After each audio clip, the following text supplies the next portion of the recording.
I want to start this video by thanking anybody who has been trying to help me, my family, community behind the scenes. I appreciate it, and I mean this from the bottom of my heart. I thank God for bringing me this far along.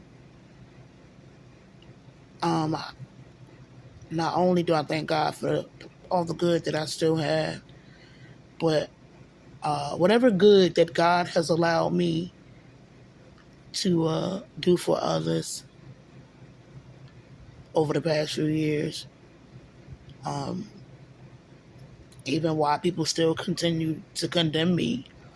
I mean, I feel that tug of war over my life now harder than ever.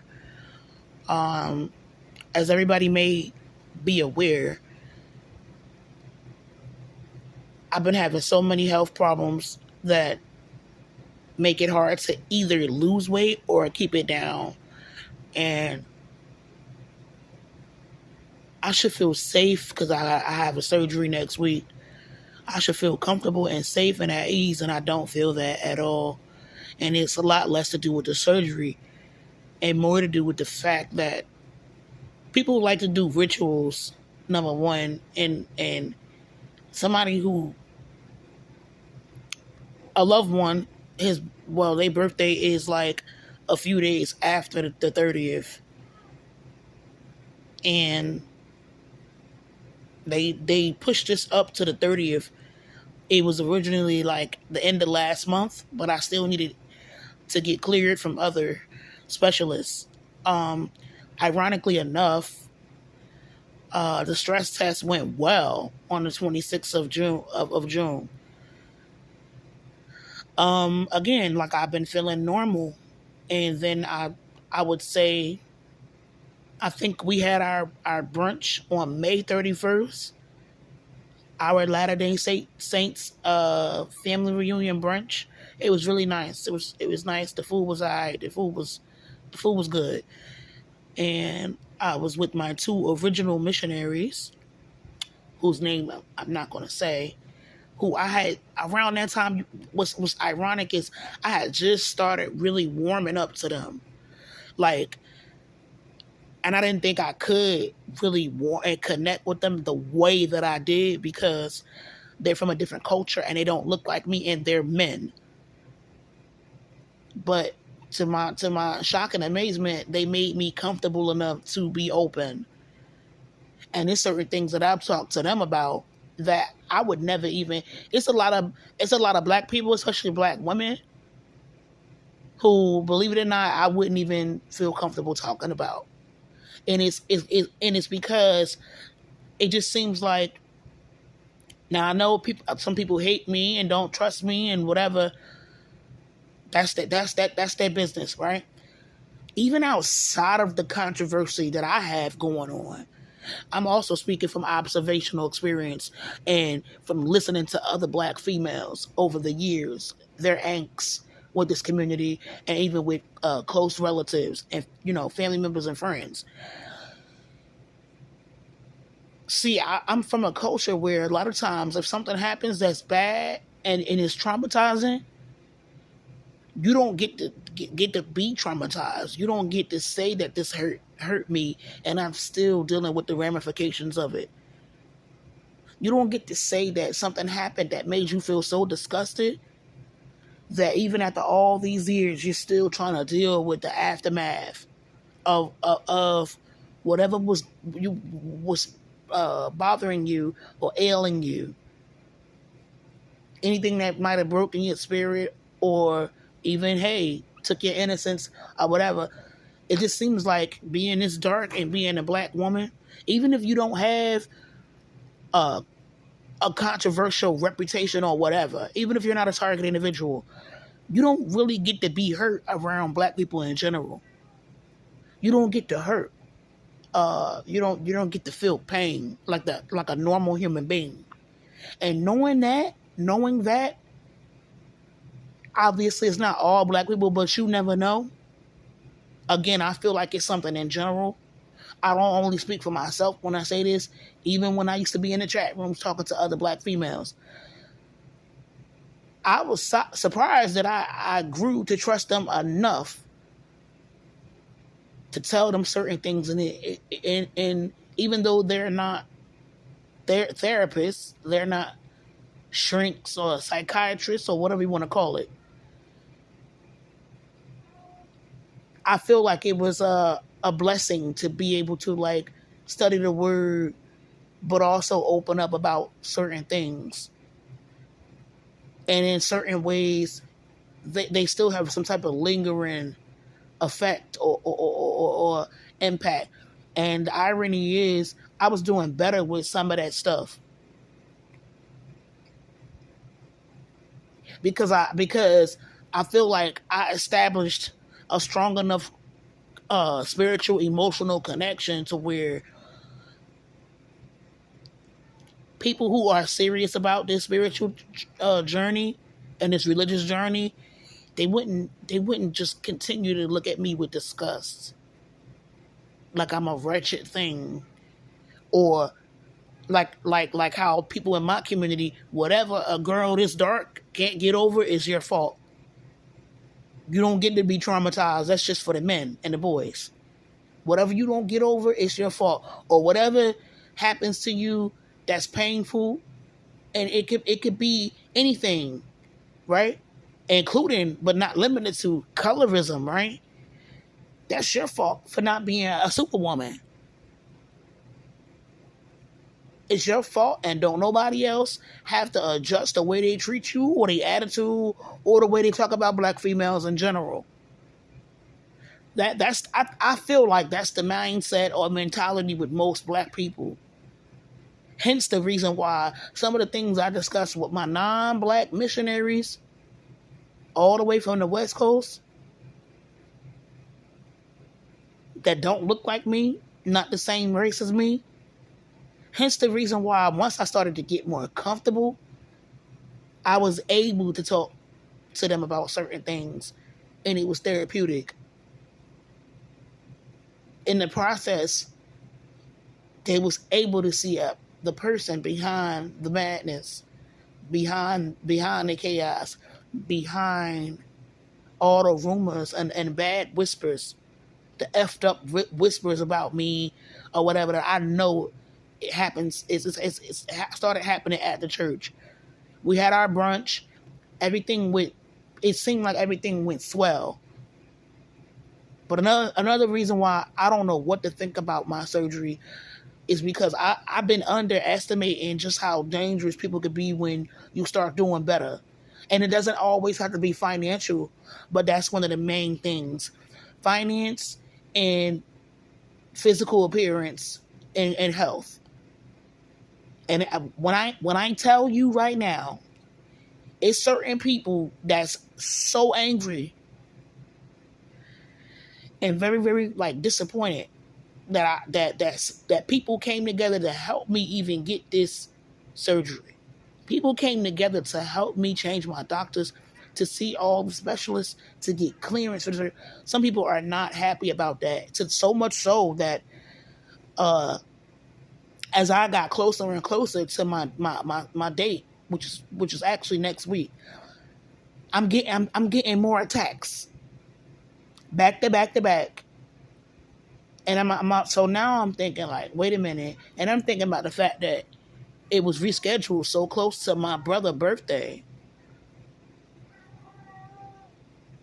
3 days after will be his birthday. On top of that, I noticed that they never let me see my main doctor. I always see people around her, which I think is interesting.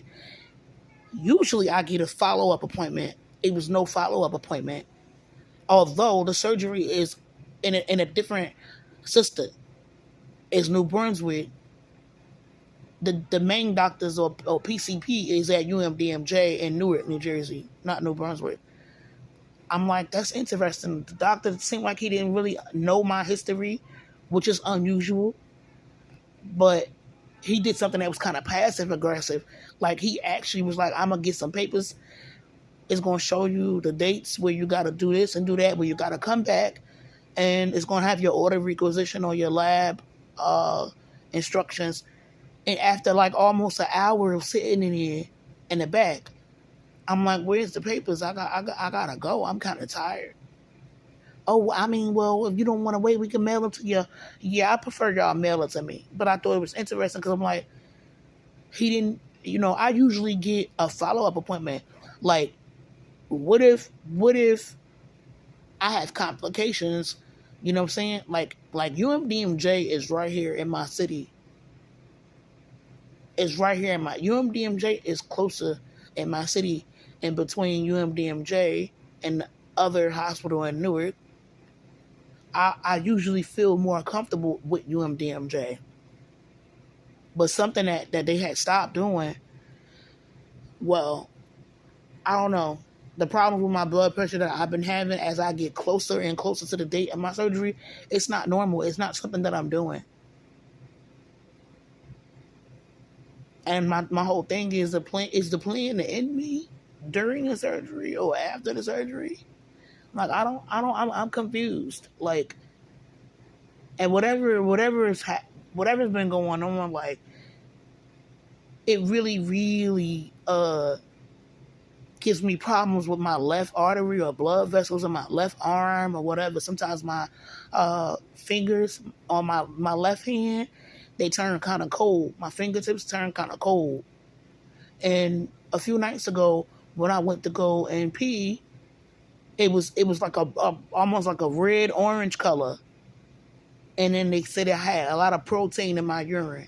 So, but one thing I do know, like, if you're if your body is struggling to get adequate blood through your veins, from your veins into your heart, that could anything that's distressing the heart it could put pressure. Excuse me, it can put pressure on your kidneys.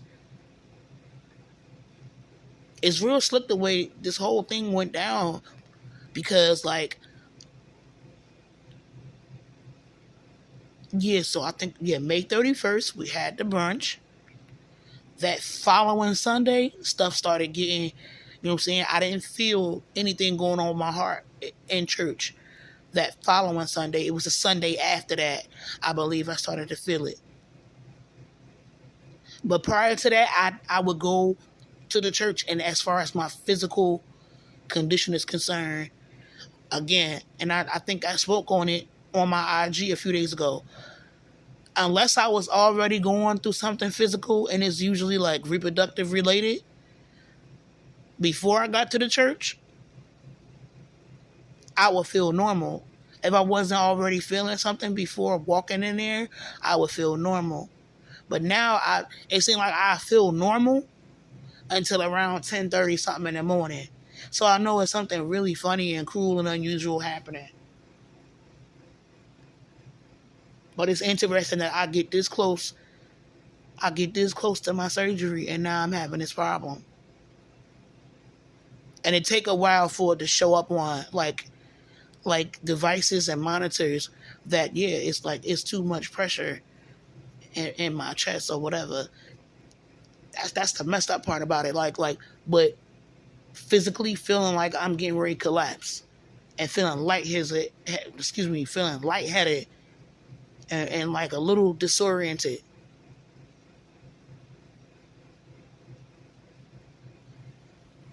I don't know what to think. And because this is going to be 2 procedures in one day, I think they have to keep me overnight in case any issues arise. But I don't know. I don't know what to think. It feels like that tug of war again. It's a group of people, just a handful of people, that's fighting hard to help me out behind the scenes, and it's a whole lot that's fighting hard to really just stop my heart.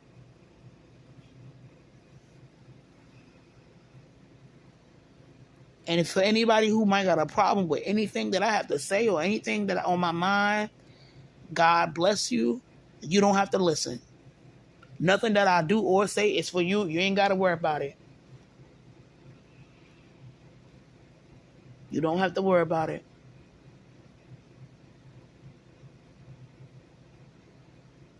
I've been underestimating people's jealousy. somebody thinking about how insecure they're gonna feel in the event that I lose even more weight, because they really don't want me losing this weight. They're not gonna come out and be a man or a woman and say it. No. Transitioning to all liquid diet. And if I'm getting a lot of tongue twisters, it's because I'm a little tired. Just a little bit tired. Because I've had quite a few tongue twisters. But yeah, redemption is for everybody but me, I guess. It just occurred to me too, I gotta be careful talking to people from the church about when I don't feel well, because it can spook them or whatever. Anyways, I know it's not everybody that got a problem with me.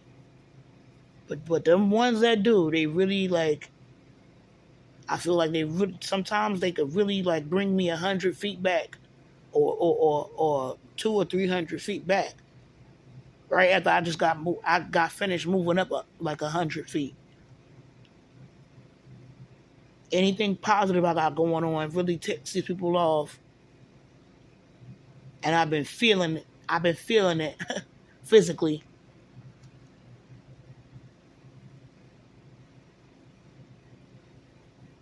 I'm gonna have to figure something out.